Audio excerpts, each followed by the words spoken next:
Hello and welcome to the Minds on the Frontline podcast, brought to you by the Frontline Strong Together 5 program. FST5 provides streamlined access to behavioral and mental health services, as well as crisis resources for Michigan's Frontline 5 workers and their families. This includes all professional, part-time, and volunteer firefighters, EMS, law enforcement, corrections officers, and 911 dispatchers in Michigan and their immediate family members. First responders and mental health experts collaboratively created FST5 to provide 24/7 live support, effective resources, and cutting-edge services to prevent and alleviate PTSD, anxiety, depression, and other frontline work-related mental and behavioral health challenges. Need help now? If you are a frontline worker in Michigan or an immediate family member experiencing any crisis, work-related, substance abuse, depression, relationships, finances, or any other, reach out by calling 1-833-34-STRONG or go to fst5.org for more information. I'm Jeff Lassers, one of the hosts of the Minds on the Frontline podcast, and I'm a professional firefighter, paramedic, educator, and content creator. Minds on the Frontline is co-hosted by Mike Mattern, who is also a professional firefighter and paramedic. In addition, Mike is a peer support team member for his fire department and the Frontline Strong Together 5 program, a board member of the Michigan Crisis Response Association, and the former chair of the Michigan Professional Firefighters Union Behavioral Health Committee. Mike has training and experience with frontline worker mental and behavioral health. On the other hand, I do not. My role is to produce the show, whereas Mike is our resident subject matter expert. Together, we hope to inform, educate, and entertain frontline workers, their families, and the public regarding the realities of frontline work-related mental and behavioral health challenges. In this episode, we sit down with Francis X Holt, a retired FDNY dispatcher, seasoned behavioral health professional, and author. After a distinguished career in behavioral health spanning several decades and holding various executive roles, Frank has shifted his focus to writing. Drawing from his rich experiences as an FDNY dispatcher in 1970s and 1980s Brooklyn, he crafts novels and short stories. Alongside his writing, he applies his research and clinical expertise to delve into the pressing issue of 911 dispatcher stress, seeking ways to mitigate its impact in the workplace. Frank's nonfiction work centers on the physical and emotional health of public safety dispatchers as it pertains to their duties. Despite the advancements in technology and tools for 911 dispatchers, the fundamental struggles remain unchanged. The impact of intense interactions with strangers during emergencies, shift work, negative experience bias, and inadequate compensation are just some of the challenges that have captivated him since he began his career as an FDNY dispatcher 50 years ago. During this episode, Frank helps us appreciate the challenges faced by frontline workers.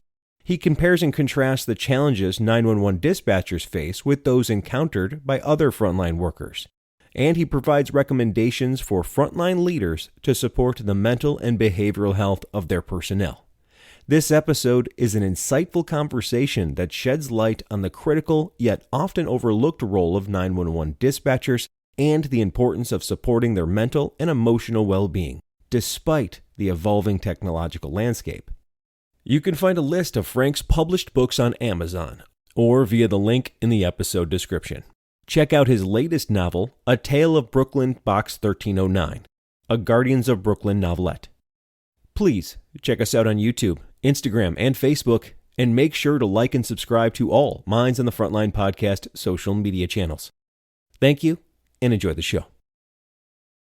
Good morning, Frank. How are you, sir? Good morning. I am doing well this morning. How about you? We're hanging in there. Yeah, we're doing good. We appreciate you coming on this morning. Yeah, we're very excited for this interview. Not only do you represent the most underrepresented of the FST5, our dispatchers, but you're also a guy who worked in what we like to call the war years in New York City as a dispatcher. And you never really aimed at that goal, but you found yourself working for the FDNY Dispatch Center. And then you went on to become a nurse, researcher, editorial contributor, author. You're a lot of things. So instead of me blabbing, why don't you tell everybody who you are, what you do, and where you do it? Yeah, well, as you can see, I don't know what I want to be when I grow up. Was born in Brooklyn, grew up in Brooklyn, went to school in Brooklyn, Brooklyn born and bred, Brooklyn basketball. And I had no real sense of a career in public service at all.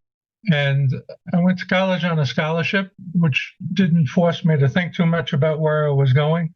I had a job as a weekend switchboard operator, telephone operator at a 500-bed hospital in Brooklyn. And that's all I had when I got out of college. So I actually taught math and science to sixth graders for a couple of years in private school. And most of the other part-time switchboard operators at the hospital were cops and firefighters. One firefighter used to bring in a scanner, and I found it very annoying. I said, what the hell are we listening to all these numbers for all day? What is it's like a foreign language?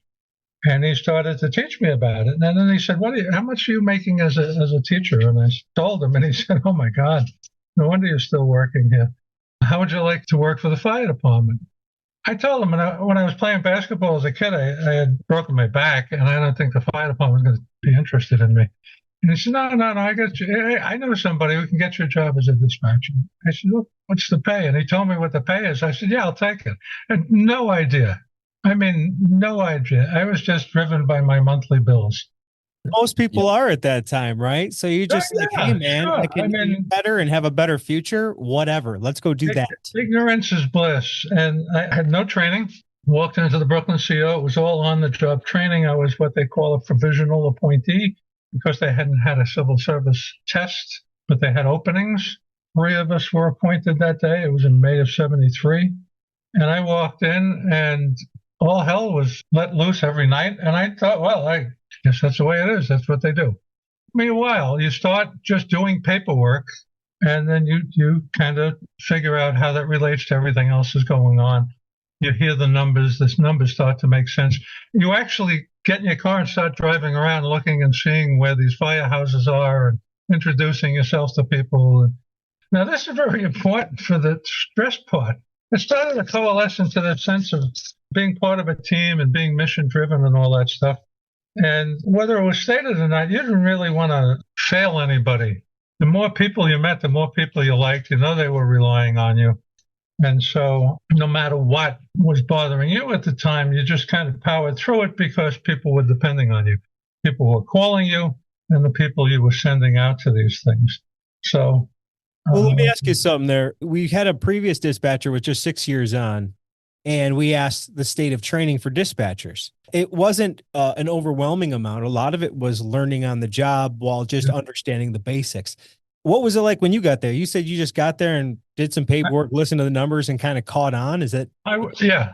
I was there for years before I had a training episode, and that was to go to Berlitz language school on 42nd Street in Manhattan and learn how to say, ¿Dónde está el fuego? The problem with that was people would answer you in Spanish because they thought you knew Spanish. Right. Yeah. Right. Yeah. And so, they should have taught you the first line and then I don't speak Spanish. Yeah. The only training I got was particularly useless. Obviously, you started during the Warriors in New York as well, right? The Warriors were underway when I got there. I was there from '73 to '82. It was fascinating and scary, and that was the norm when I walked in. And so I don't know whether it should be this or should be something else. It was always nuts. No, you're talking to two fire buffs that are very aware what the Warriors mean. But for our audience, give them a description of what we mean by that. When you say it to a professional firefighter, they know what you're talking about. But you were there. So give everybody an overview what that meant. There were a lot of local laws that conspired to make a lot of real estate more valuable if it was burned down. And there were a lot of people with nothing better to do on a given evening than to burn something down and watch all the firefighters come and try and put out the fire. It was just one fire after another. And I'm not talking about food on the stove or a dumpster. I'm talking about structural fires regularly. I mean, occasionally we would get a slow shift and we really wouldn't know what to do with ourselves. What was a slow shift? How many fires in a day was a slow shift? Well, they were typically 8-hour shifts. There were some 12-hour shifts, but I don't know, 800 alarms. Probably half of them were false alarms. Pull a fire alarm box as you're walking home from school. But multiple real fires per shift. Yeah, I understand Brooklyn's 4 million people at the time, so there's a lot of buildings, a lot of people, a lot of neighborhoods. Not the kind of gentrification that's there now, which is good and bad in a lot of ways. But, it wasn't unusual to get 25 or 30 significant structural fires in a shift. Just a point of reference for everybody. That's what you walked into. Your first day in dispatch, that's what you walked into. People say to me, was there any particular thing you remember? No.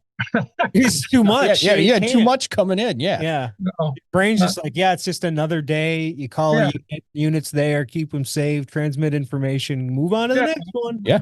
If you can make it through that, you can make it through anything. Wow. I'm writing a book, a nonfiction book this time. There's a novel coming out this year, but I'm writing a nonfiction book called 911 Dispatches Are More Than You Might Imagine. And it's coming out in 2025. And as I do research for this book, I went back and started looking. I think the earliest date I can find for an article about dispatcher stress is around 1984. In the 80s, in the 90s, right through to the present day, all the technology has changed, the buzzes and bells and whistles, but a lot of the stresses are exactly the same. Exactly the same. No matter what else was going on around them, it's absolutely remarkable that you have the same, what appear to be, although I don't think they are, what appear to be intractable problems. And a lot of structural issues that contribute to that. Let's go right into that. A lot of what we cover on here is the impact of the job on all of the FST5. Easy to understand why 4 of those have such a stressful or can be stressful situation. Help us understand the challenges faced by 911 dispatchers compared to the fire service, EMS, law enforcement, and corrections, based on your experience. Basically, the issues were and have been and continue to be recognition, although that's getting better. I'm sitting here. Compensation, and this whole idea of those two together being sort of a second citizenship kind of status. The other thing about what happened, I take a call, I get somebody who's in dire straits, and I don't know, did they get him out? Did they not get him out? If I have the time later, I might call a battalion aide and say, what was the story there? One of the things I don't think people have a really good sense of outside the job is anticipatory anxiety. You can't triage all these lights that are blinking in front of you until you answer the phone. You might be on a call that's reporting a brush fire in an open area, and maybe people can see it from 3 directions, and there's a lot of people calling about the brush fire. Okay, got the brush fire, you fill out the ticket, you put it in the conveyor belt, you hit the button, fire department, another person telling you about the brush fire.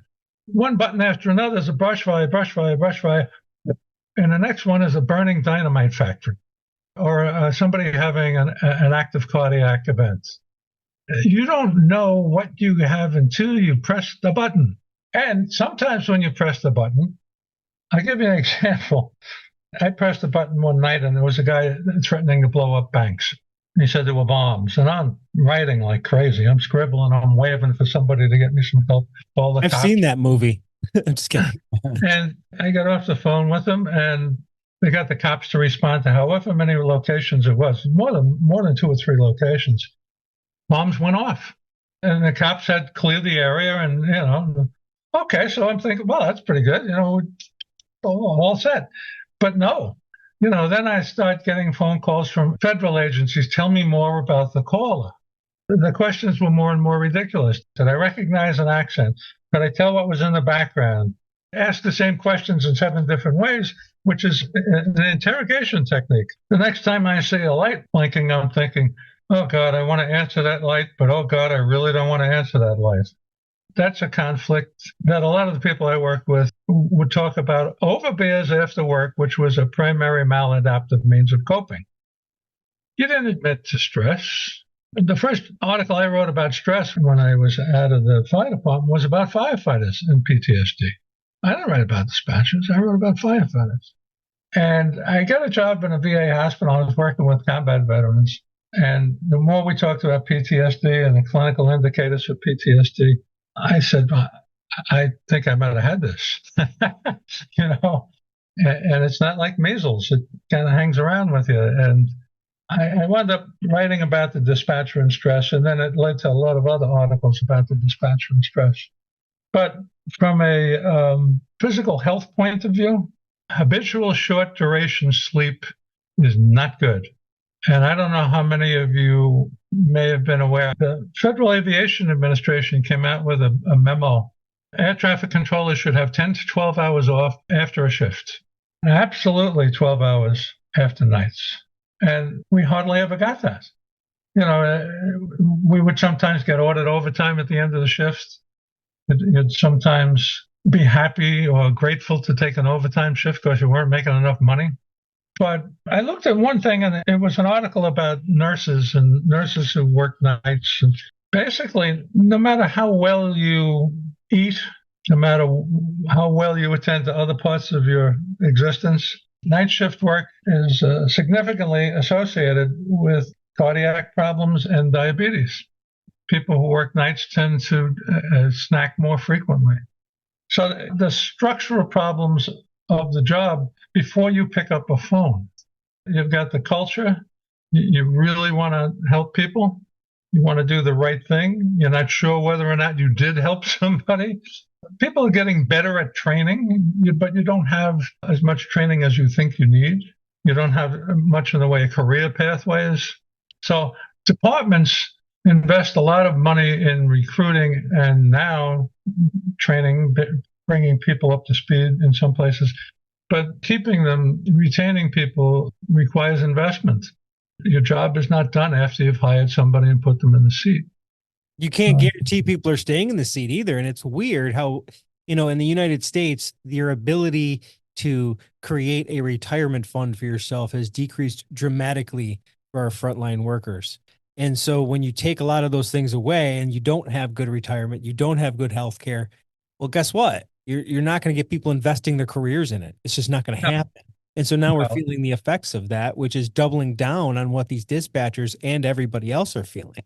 Well, I think on top of it too, it's like Frank, you were talking about, it's that soup. We got a pot of soup here and we're dropping in. You're afraid to hit that button again because you touched the stove and you got burned. Yeah. Okay. So we drop that in the pot. We drop the your job to hit a button that shocks you. Yes. Ugh. Pavlov's dog. Talk about that. Now you're dropping in different shift work, lack of sleep. Okay. Now we're dropping that in the pot. Now we're dropping in, like you talked about, we would go out after and start drinking some beers. We drop that in the pot. And all this stuff finally comes together. And a lot of times, like you talked about, that's why we have a lot of problems when people retire, is you're in the middle of it. You don't necessarily have the clearest picture of where you're at. When you get out of it and you have time and all that stuff sinks in, all of a sudden you realize, holy shit, I'm deep into this. I had PTSD, or I had this, or I had this type of experience. And like you talked about investing in recruitment and retention, I think part of that is reinvesting into the people there, not only to retain them, but I think if you take care of them mentally and you start taking care of some of those structural issues that we just talked about, I think that helps with your retention as much as anything. They're not getting burnt out sitting in that seat. They're not having the problems at home. They're not doing all those things. People are going to stick around a lot longer. But the problem is a lot of places aren't investing in that. They'll invest in new equipment. They'll invest in new dispatch consoles and this and that and the other thing. But when it comes down to it, I've said it a million times, those things are worthless without the people running them. What would you say to those decision makers, those people who are in charge of those dispatch centers, in charge of those cities? What are some of the things like that you feel that they can invest in their people to not only retain them, but make their lives better and make them really good at their job? Yeah. Which part of that is making sure that they're comfortable and able to flow. When you're in that flow state, you're not worrying about anything else. So yeah, and you almost need people to create an environment to allow that to happen. But yeah, go ahead and answer, Frank.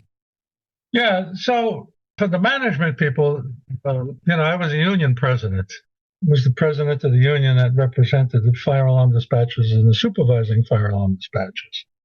And, management, I would say, did not always have our respect. And I see that now talking to people. And I trained dispatchers in a couple of dozen states and in Canada.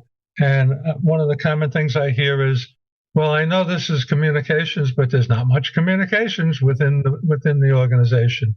We communicate with each other, the people in the field, But don't send out a memo and think that that's going to happen. Don't send out a memo and think everybody understands it. Come visit us on the weekends. We're here. Visit us at night. One of the things I heard from a guy I'll never forget, he said, so I made a mistake. I know I made a mistake. I sent the wrong engine or something. It was a longer response time. Nobody was killed, but I made a mistake, and I acknowledge that. But do you know what was going on at the time? And he starts telling me about all the other stuff that was going on. If somebody was calling for resources that we didn't know. So here's the other thing, it's the 10-4 syndrome. Brooklyn, we need shoring timbers here. 10-4. And you shut off the mic, you turn around, you say to the people, where the hell are we going to get shoring timbers? We have no idea who's got shoring timbers in Brooklyn. But you don't want to disappoint anybody. It's, the S on your cape, and you say, 10-4, shoring timbers it is, Right. This guy was telling me all that was going on, and he said, and what really pisses me off is I'm being judged by a bunch of guys in suits that are sitting in much more comfortable chairs than I am, and they have the luxury of pressing pause and saying to each other, well, Marvin, what did you think about that? I don't have that luxury. It's going on in real time. I have all this noise and crap and stuff flying around on me. People calling on the radio asking for additional help, and boxes coming in and sirens over the radio. And I sent the wrong engine. It's plain and simple. I didn't say it's not my fault. I sent the wrong engine. I'm happy nobody died. It was not a big deal. It was just a longer response time, and the officer reported it. Why am I going? It's interrupted my supper, and I wasn't the first to engine. The other guy was. Okay. But the people who are making the judgment on what should happen as a result of this perceived mortal sin were not people who had great fluency in the environment in which the decision was made, in which the mistake was made. So people get promoted away from the job sometimes. They kind of get moved up away from the job. Some of them never really did the job. Dispatching in 1970 is not the same as it was in 1940, right? But there were some guys that's where their background came. They used to ring in bells, which is all what ringing bells was the technology they had. That was fine, but it's not what you got now. So. Yeah, you bring up a good point, and you're basically describing the same problem that exists between dispatch. It hasn't Everywhere. gone anywhere. When you misdispatch me in the middle of dinner, I'm blaming you. I don't care that you were just talking to somebody screaming. I don't, you know what I mean? I don't even think about it. So you're bringing up a good point, is that just like you have the red light problem, we have the automatic, there's a call problem, and it's an inconvenient time. And you're like, I know. I didn't call. I'm just letting you know somebody called me. And so you're like this middle person just receiving the beating from us in a lot of ways. And, man, I got to be nicer to dispatchers. Well, I think like you said, I think you got to show the dispatchers a little grace, because, we're only catching one call. They might have one talking to us and two on the line ready to, Right. going and everything else. We don't know on the other side of that headset what's going on. People have a limit, and they don't want to fight with the other people on the team. And so it frequently gets directed at the callers when you reach that limit. Now, fortunately, you don't reach that limit frequently. But when you do, what do you do with it? You can direct it at the callers, or you can take it to the bar after work. So you're sitting there, you're getting this adrenaline thing. And so you're supposed to be fast, you're supposed to be accurate. And the third thing that people forget about a lot is that you're supposed to be calm. So fast, accurate, and calm. Can you do all those things?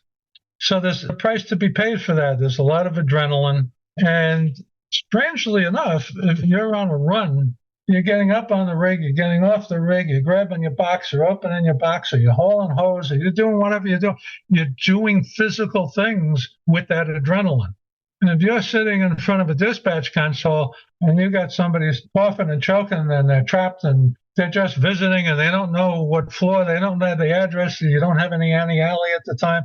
And so you stay with them until you hear the glass breaking, and you hope that they got them out in time. Now you have this stuff running around in you. It's adrenaline, and it wants you to punch a hole in the wall or run a mile. And you know what you have to do? You have to sit there and press the next button and be fast, accurate, and calm. Well, good luck. You got a ton of stored potential energy there, nowhere for it to go. Yeah, and I mean, I can remember, and this is also in one of my books, but the names have been changed to protect the guilty. I can remember a guy who was a wonderful guy, taught me a lot, level-headed, and I see him, fire department's fire. And where is this? Okay. And where is the smoke coming from? And the next thing I hear is, well, what the hell do you expect to come out of a chimney? Bubbles! And he hangs up the phone. Bubbles. Now, it turned out to be a problem because, well, it wasn't a fire, it was a defective oil burner. And you guys know smoke is a problem. That's almost worse than a flame sometimes, often. Bubbles had a point. But that, he had it up to here. Yeah. And Bubbles was just the straw that broke the camel's back, and it wasn't. And that just goes down the chain, right? So the people you're dispatching, and being one of them, I've been on my 10th lift assist and my 15th medical call. I've been on a fire today. It adds up real quick, so it's easy to give you crap on the radio for sending me to something that you have nothing to do with. Right. Or my favorite is at like 4 a.m. and I get that, let's call it a low priority medical, also known as the BS medical. Yeah. And I don't like how she dispatched that. I think she's messing. You know what I mean? Like, you create these stories in your head like they're getting pleasure from sending you to it.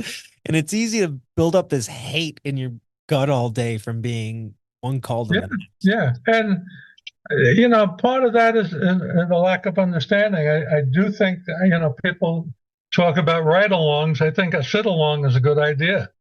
It is. Yeah, so we do it in our city. The new dispatchers actually come ride with us, and we get that FaceTime with them, and we get to talk with them. And on the flip side, they get to see on our end, our main radio is up in the front. So if we're cooking in the kitchen, it takes us 30 seconds to get to the front to answer up the radio. Well, the dispatchers who don't know this, after 15 seconds are like resending tones out, or did you copy the run? But it's just, even those small things like that, it helps doing that ride along to understand on our side of things how it operates. Do they get paid for the ride along? They get paid for that time? They do. And actually, our new employees also go and spend a day up at dispatch to see what dispatch does. It helps with that understanding of what each person is dealing with. It can't do anything but make it better to humanize two groups that have to work in sync to help the community, because that's our job. It can't do anything but help. Yes. Yes. And so follow up on the adrenaline and you're still sitting. One of the things that's really important, and some dispatch centers have done it, is an exercise room. Or if you can get out and walk around the building, go out and walk around the building 6 or 8 times. You don't have to go to the gym and lift weights. Walking, really important. Yeah, we were just talking to one dispatcher. They put a treadmill right there in the dispatch centers. You could be on taking a call and walking as long as you're not out of breath. I think it's a great idea to do something about it. So the exercise is really important. The other things, I think, particularly the larger departments have a big cadre of dispatchers. You need some consultants. You need a nutritionist or a dietitian. You need somebody who's an ophthalmology specialist on blue light, looking at computer screens in the middle of the night, and the circadian rhythm, and what do I do when I go home, and my brain is telling me to stay awake, but the rest of my body is dead. And, you need some general medical consultation with these specialties in mind on a regular basis. The other thing you need is data. The people who are leaving early, do you do an exit interview? If you do an exit interview, do they tell you what's on their mind? Are there characteristics about these people that are similar? Or is it all kinds of people?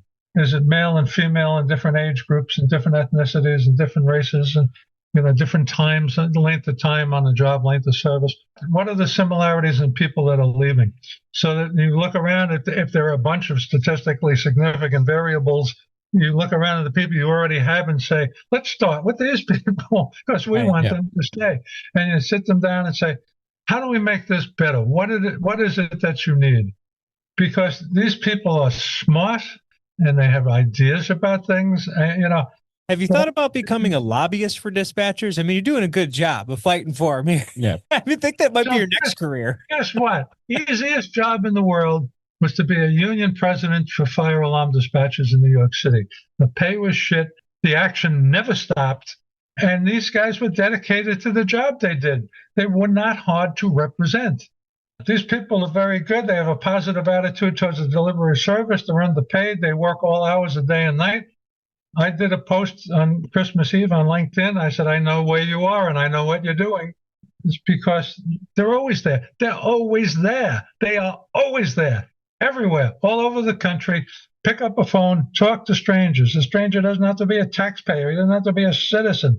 He doesn't have to live in that county where your 911 system is. You're going to do whatever the hell you can do to get him whatever the hell he needs, wherever the hell he is, as fast as possible. They do this every day, everywhere. And they're treated like this? No. Now, Frank, with all your experience, all the things that you've been through, all the things that you've seen, all the research you've done, what would you say to somebody who's a brand new dispatcher coming into the service right now? Talk to them right now. In your experience, what can they do to have that long career, the whole deal? What are your tips for them to have that long career where you get out at the end and you're about as unscathed as possible? Go to med school. To start at the bottom, sleep, exercise, nutrition. You can't emphasize that enough. It's so extraordinarily important, right? Then, whether or not your department wants to pay for you to have training, you should get some training. While you're getting experience, you're also getting certifications. And if you eventually want to go to another department, those things will make you stand out in the pile of resumes, the electronic pile of resumes. Put your own emotional oxygen mask on first before attempting to help others. You have to take care of yourself before you take care of anybody else. And we didn't even talk about the crisis of personal vulnerability tonight, but you should be aware of that going in. When I was in nursing school, they told us, look, when we start talking about cardiology, you might have a chest pain. When you start talking about allergies, you might feel itchy. It's the crisis of personal vulnerability. Because you go to work at a hospital and see sick people all the time, you know all the things that can get you, and you start thinking, oh my God, this thing on my foot, is it going to go right to my brain? And so there's the same crisis of personal vulnerability with dispatchers. Equip yourself for that, whether or not they want to equip you. Equip yourself for the idea that you're going to be dealing with people that are in dire circumstances. That doesn't mean that the world is entirely dangerous. I know people who won't go home on a highway because they know the statistics about the number of people under the influence after 8 o'clock at night. And so they take back roads and take them 20 minutes longer, but they feel safer doing it. Are they any safer? Maybe. I don't know. But you make these decisions when you're equipped with information and emotional preparation. In terms of thinking about horrible things, 45 years ago, I knew a therapist who asked his patients to think about horrible things because it would help them develop emotional muscle. Because they had to be somewhat stable to think about horrible things in the first place. But that was his theory. I think you demystify stuff if you talk about it. That's the emotional issues. That's the dietary issues. That's the sleep issues. That's, my eyesight seems a little funky since I've been looking at the screen for 10 years. It can be a scary world out there, but look at the odds. Look at the odds. Prepare yourself physically, prepare yourself emotionally, because the job drains you in both of those arenas. And people don't think about that. They say, well, you're not running into any burning buildings or anything, so what the hell's your problem? There's a lot of stuff going on. Right. A lot of stuff going on. Well, finally, they're acknowledging it by having their own TV show. Yeah. I mean, they are recognizing it, at least culturally. They recognize that, there's drama there. Let's capitalize on that. Yeah. Now, that does seem like, but at the same time, it's not that cringe because they're getting attention. They're recognizing the intensity of taking 911 calls. And it isn't about taking one call. It's about taking one call after another, after another, after another at horrible times, because you can work 8 to 12-hour shifts in the middle of the night and then be forced, like you said, in the next shift for a daytime. Now your brain's all jacked up You do that for 25. Or to work your second job because you can't make it Right. on yourself. Yep. Yeah, because welcome to 2024. You got to have a side hustle just to have a family. And with everybody's working, I'm going to put my 3 and 5-year-old to work soon. I taught them how to push a lawnmower the day. I'm like, it's a little dangerous, but they'll get it. But Hashtag dad of the year. right. So It's a little more yeah, dangerous it's just if you're an EMT. right. So although it's getting better for dispatchers in the recognition category, that's just step one. Step Let me 2 tell you. is investing in resources, support systems, and inclusion for these dispatchers and all of the rest of the frontline workers to maintain health. And it's not a crutch. It's just helping people get to the best of them they can be so that we can get into a flow state and just do our jobs easily and go home happy and chill. Yeah, and sometimes you don't make the connection between the exercise and that because you're not lifting, moving, running. But as an aside, I like to shoot. I go to the range whenever I can. And when I first started shooting, I don't know how many years ago, one of my challenges was the second shot, right? So the first shot, if you have a good sight on your pistol, the first shot pretty much goes where you want to put it. The second shot is like, where the hell did that go? When I started going to the gym and doing curls and lifting and I had more muscle control over my back. It wasn't something I made the connection for until I did. And then I went back the next time I started going to the gym regularly and started shooting. My shooting improved. Well, your disposition, your dispatching, your relationships with people on and off the job improve if you exercise and if you have a reasonably good diet, which is why your department should be providing you with guidance and opportunity in these areas. You invest in your people to get them, you invest in your people to keep them. Would you put crappy gasoline or diesel fuel in the apparatus? No, you never allow that, would you, Chief? Good question. Right. What's funny to me is it's comical, and it's not a personal thing. It's just comical to me that every day I go to work, I check out my truck, and one of the things I have to do is I have to write down the mileage and the hours on that vehicle. Yeah. We don't do that once for humans. The most delicate and useful resource on a fireground are the human beings who operate the equipment. Yet, I can tell you how many exact minutes a truck has been running in my department. It's just sometimes it's like, oh, maybe we should apply some of these strategies to the humans that are here. Yeah.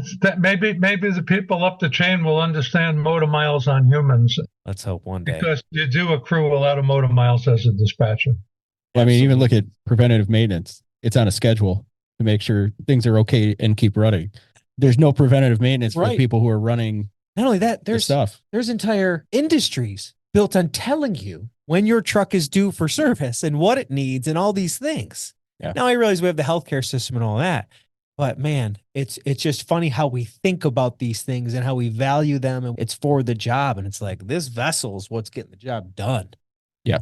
The people. Yeah. When it boils down to it, it's the people. Yeah, just like everything else, the dispatchers, Yes. the firefighters, the cops, the sheriffs, the EMTs, EMS, medics, and the corrections officers, everybody. Talk about being stuck in a box and being underappreciated. That's our next group to really put a spotlight on. You dispatchers are great, but man, it's easy to forget about the corrections officers being a part of this as well. Well, I didn't mention this, but part of my career as a counselor was in jails and prisons. I tell people I spent 10 years in jail. Right, that's plenty. You did your time. People look at me and say, but I got out every day. Yeah. Every day that I was there, I walked Work out. release. Good behavior. Right. Well, get out. Bad behavior. But that's a group of people that they have a really, really tough job. Yeah. Absolutely. The opposite side of the coin that's pressing the button is that after you finish talking to somebody and they've yelled at you about the firefighters running through their tomato plants or whatever, you can just hang up. They're gone. I try to reframe that with people who got that freaking guy all about the tomato plants. And I say, but he's gone. He's gone. He's not. Yeah, he's not in your face. He's gone. This is your domain. Press the next button. Maybe you'll get somebody happy. Choose what's bothering you in that moment. They're not there. You're choosing to think about them. They're gone. You put that. You're in charge of how you feel. That's right. A lot of people haven't been trained to realize they have that power. Yeah, that was a big one for me growing up. Like I was in my 20s. I'm like, oh, I guess I am really in charge. It's not their fault I'm mad.